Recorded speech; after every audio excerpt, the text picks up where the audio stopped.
Deux rencontres publiques prévues ce soir à Trois-Rivières, l'une sur les sacs de plastique à usage unique, l'autre sur les transports en commun. Toujours à Trois-Rivières, les plastiques à usage unique sont au cœur de la première consultation publique de la Commission du développement durable et de l'environnement. Ça se déroule ce soir, 19h.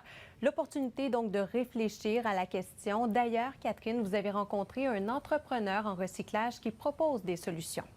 Cette consultation publique, Marie-Ève, fait suite à l'annonce en juin dernier de la Régie des matières résiduelles de la Mauricie à l'effet que les sacs plastiques ne seraient plus réutilisés, ils ne seraient plus recyclés, ils se retrouveraient désormais à l'enfouissement. Et cette décision fait suite à la fermeture des marchés asiatiques où la plupart de ces déchets se retrouvaient.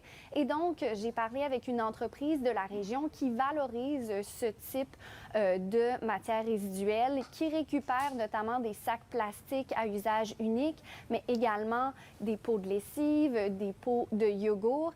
Et avec cette matière, ils créent du mobilier urbain, donc des bancs de parc, des poubelles, mais également des tables. Et donc, pour le directeur général de cette entreprise, on devrait toujours valoriser la matière plutôt que de l'acheter.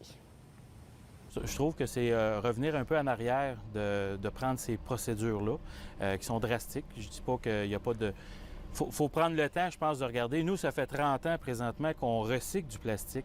C'est un peu ça qui m'a interpellé parce que justement, on en recycle, on achète des centres de tri, on le travaille. Donc, en 30 ans, c'est pas vrai qu'il n'y a pas de débouchés. Il y en a, il s'agit juste, je pense, peut-être de communiquer ou de se parler. Et donc, j'ai parlé avec le Front commun québécois de la gestion écologique des déchets qui dit qu'actuellement, il manque de cohésion dans le domaine de la gestion des matières résiduelles au Québec. Il y a un problème au niveau des matières qui sont mises en marché, donc les sacs de plastique peut-être s'assurer d'une certaine uniformité au niveau de leur fabrication, du plastique utilisé. Des centres de tri aussi, peut-être que tous les centres de tri ne devraient pas trier le plastique. Peut-être qu'on devrait avoir des centres de tri dédiés justement pour trier certains types de plastique, ce qu'on appelle des conditionneurs. Donc peut-être revoir un petit peu la façon dont on trie la matière au Québec. Actuellement, chaque centre de tri travaille en silo et doit trouver des recycleurs qui lui sont attitrés idéalement autour de chez lui. Récupération Mauricie dit travailler actuellement avec des entreprises pour trouver des débouchés aux sacs plastiques. Merci, Catherine. Merci. Et une